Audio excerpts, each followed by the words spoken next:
Seja muito bem-vindo a mais um vídeo e hoje falaremos sobre os 5 pontos que todo investidor em fundos imobiliários deve levar em consideração antes de adquirir um fundo imobiliário. Então, se você não leva em consideração, mesmo que seja apenas um desses 5 pontos, eu peço para você que gentilmente revise a sua carteira de fundos imobiliários e dê uma olhada se cada um dos seus fundos imobiliários atende a esses 5 pontos aqui com maestria. Então vamos falar de indicadores que estão disponíveis em sites como o Investidor 10, que eu já estou aqui no meu computador, a Status Invest, tá? Que eu vou falar aqui alguns aspectos, tem muitas informações boas aqui nesse site inclusive, tá?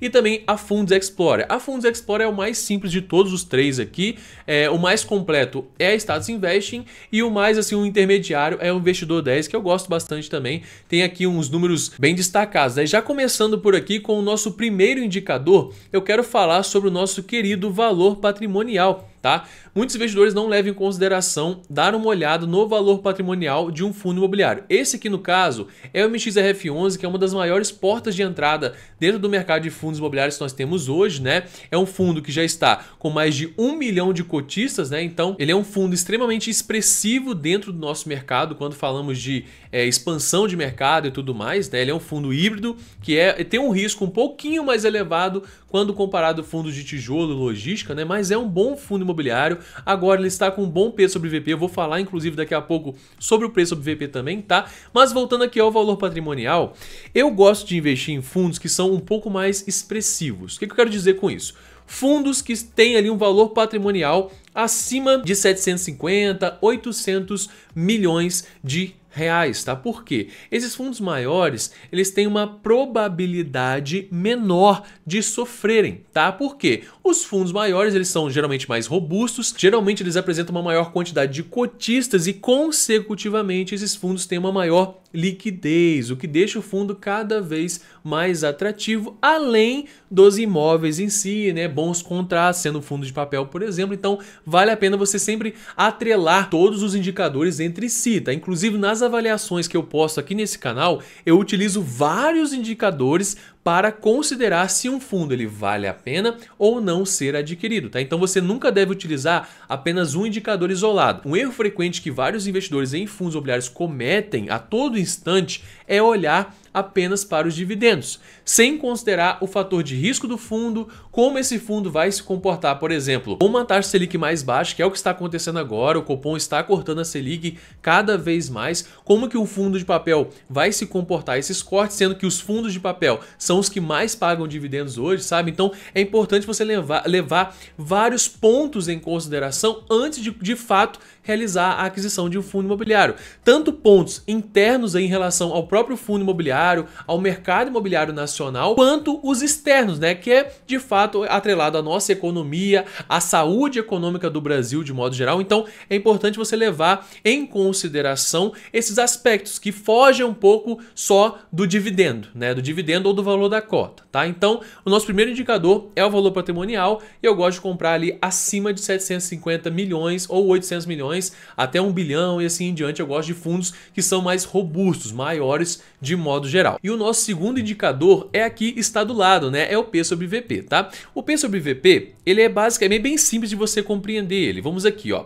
Quando ele está em 1, tá? Quer dizer que esse fundo ele está com preço justo. Ou seja, ele deveria estar custando aqui R$ 9,93, temos aqui, ó, valor patrimonial por cota, tá? Porém, ele está custando hoje R$ 10,55, ou seja, ele está valorizado. Então ele está acima de 1, né? Esse P sobre VP, ele está em 1,06, esse 0,6 corresponde aqui a esses centavos a mais do que ele deveria estar custando. Então ele estava acima de 1, né? Quando o valor ele é 1, ele está sendo cobrado o valor justo por esse fundo imobiliário. Quando ele está abaixo de 1, que é o que acontece com alguns fundos de logística, tijolo, por exemplo, não sei se esse aqui está, não, esse aqui está levemente valorizado, mas por exemplo, deixa eu pegar aqui o MAL 11, vamos ver o MAL 11 agora. O MAL 11 é um fundo de shopping, né? E ele está aqui, ó, a 0,97, ou seja, ele deveria estar sendo negociado a R$ 121,01, porém ele está sendo negociado a R$ 117.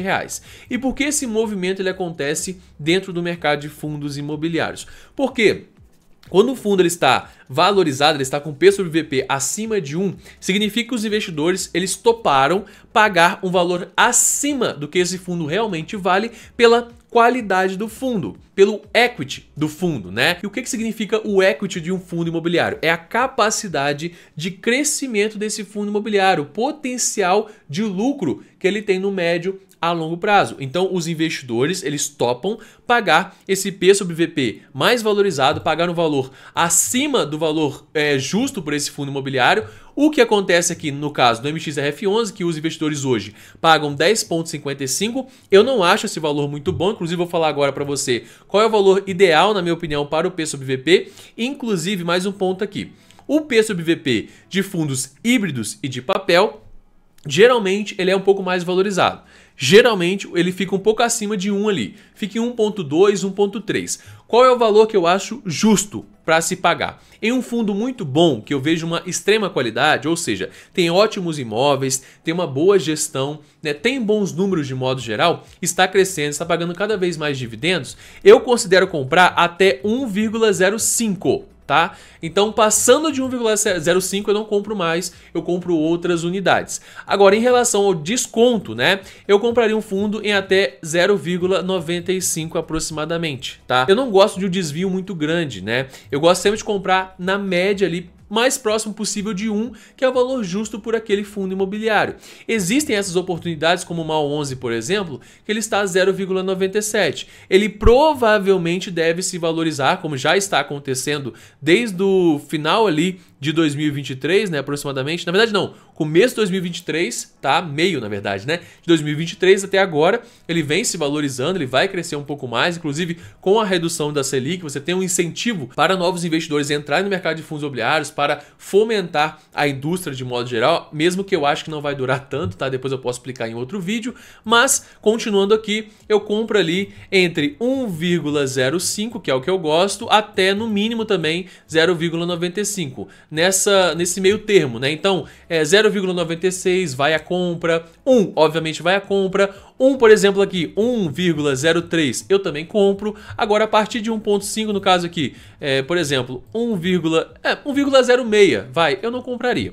Tá, então até eu já falei, já fiz um vídeo sobre o MXRF11, né, que ele estava aí levemente valorizado, ele estava aqui em 10,63, falei que não valia muito a pena comprar. Aqui, ele até agora mesmo, ele não vale tanto assim a pena comprar em comparação direta com outros fundos imobiliários, que existem fundos imobiliários que estão melhores nesse momento do que o MXRF11, porém ele continua sendo um bom fundo imobiliário, tá bom? E o nosso terceiro indicador ele é fundamental, inclusive em relação a fundos de tijolo e de logística, que é a distribuição geográfica, tá? O fundo imobiliário ele tem que ter uma boa distribuição geográfica para não ficar refém de um único estado. Entretanto, a maioria dos fundos de logística e tijolo também estão localizados em São Paulo, tá? Então é algo que nós não conseguimos fugir, né? Mas de modo geral, você consegue encontrar essa distribuição geográfica lá nos relatórios gerenciais dos fundos imobiliários, no caso tijolo e logística, e em relação aos fundos híbridos e de papel também, você vai procurar a melhor qualidade de contratos possíveis, tá? Então, por exemplo, aqui no MAL11 você pode entrar lá na Status Invest e procurar a seção de portfólio do MAL11. Você vai ter os imóveis, os terrenos,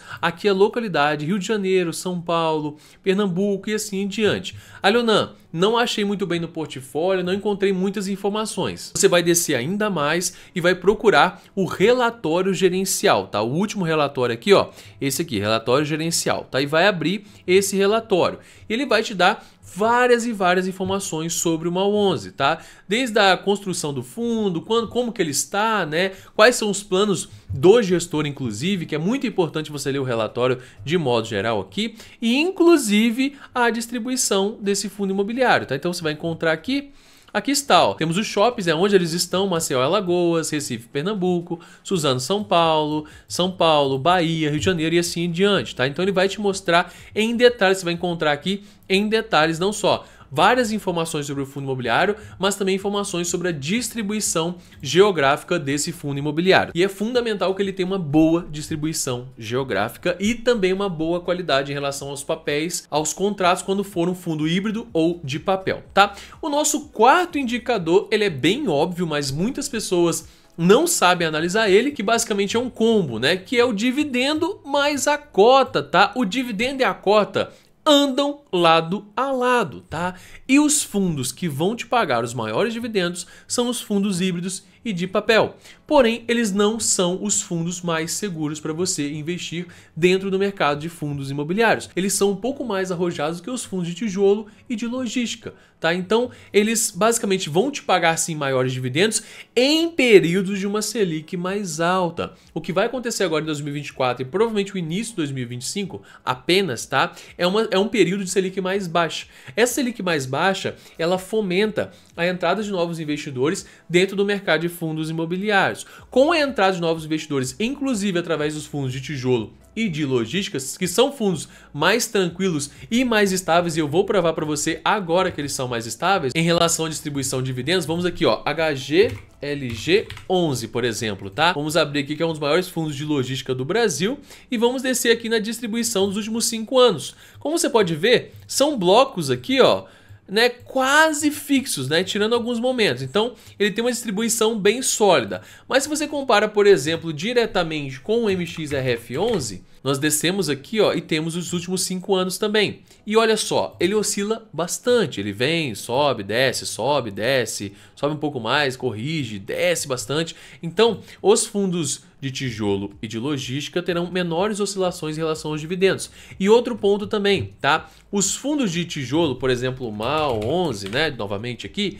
eles têm um potencial de valorização de cota muito interessante. O MAL11, ele saiu de R$ 97,00 por cota e chegou numa máxima aqui de R$ 119,00. Na verdade aqui é R$ 119,00 em média, né? Quase R$ 120,00. Então você teria ganhado aqui uma boa lucratividade caso você decidisse realizar a venda das suas cotas. Então, além do pagamento de dividendo, ele tem essa vantagem da valorização da cota. Já os fundos híbridos e de papel, eles vão pagar sim um ótimo dividendo. Na maioria das vezes eles vão pagar dividendos maiores do que um fundo de tijolo e de logística, porém a cota deles quase não oscila. Se você pegar um KNCR11, por exemplo, aqui na Funds Explorer, né, pega aqui os últimos 5 anos, você vai ver que ela oscilou durante a pandemia, foi comum, né? Mas depois ela se manteve aqui na média de R$100. Ela não vai de 90 até R$130, por exemplo, como pode acontecer com o MAL11 ou qualquer outro fundo de tijolo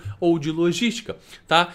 Por quê? Porque tem a valorização dos imóveis, tem a valorização da região onde está aquele imóvel, consecutivamente ele se valoriza, tem a aquisição de novos imóveis e a expansão do fundo. Então você tem vários pontos que favorecem esses fundos em relação à valorização da cota mais a soma dos dividendos distribuídos. E antes de falar do nosso quinto e último ponto, eu tenho uma sugestão para você, que é o meu curso completo sobre fundos imobiliários. O link vai estar na descrição, o primeiro link aí. Eu ensino você todo passo a passo dentro desse mercado, inclusive de como montar 3 tipos de carteiras de fundos imobiliários distintas, tá? Para cada um dos perfis de risco. Seja você um investidor de baixo risco, médio risco ou alto risco / alto rendimento. Então vale muito a pena você conferir, o link vai estar logo abaixo na descrição. Nosso quinto e último ponto é você observar com toda certeza a liquidez média diária. Você encontra aqui bem tranquilinho na Status Investing, tá? E a liquidez fica aqui, ó, liquidez média diária. Por que você tem que ver a liquidez média diária?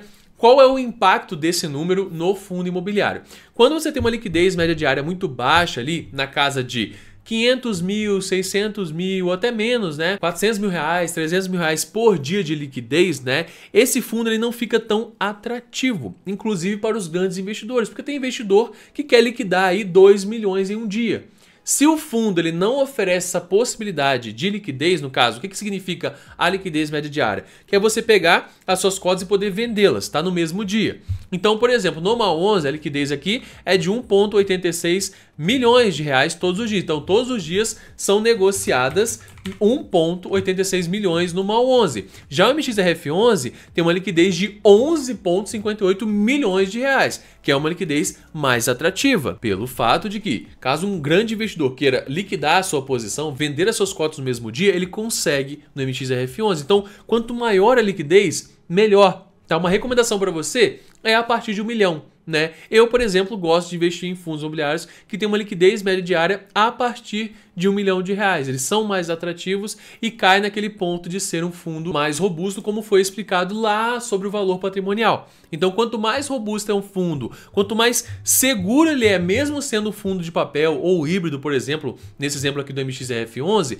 melhor para nós que somos investidores. A gente não precisa se preocupar, né, em tê-los na nossa carteira, mas sim ficar feliz com o rendimento mensal que eles trazem, com a valorização que eles conseguem para os nossos investimentos de modo geral. Então, esses foram os 5 pontos aqui em relação aos fundos imobiliários. Então, se você não analisou na sua carteira hoje, nos fundos que você já tem na sua carteira, esses 5 pontos, eu peço para você voltar e até mesmo, quem sabe, anotar esses pontos e conferir lá, ativo por ativo da sua carteira, que vale super a pena você ficar atento aí a esses pontos, tá? Se você gostou desse vídeo, deixa aquele gostei, comenta aqui abaixo a sua opinião, ela é muito importante, até mesmo para o aperfeiçoamento do meu trabalho aqui no YouTube, tá? E se inscreva nesse canal para mais vídeos e conteúdos como esse aqui, de modo geral. Eu falo muito sobre fundos imobiliários, sobre outros investimentos também, inclusive dentro e fora do Brasil também, tá? Um grande abraço para você, bons lucros, aguardo você no próximo vídeo, a próxima aula aí, até mais!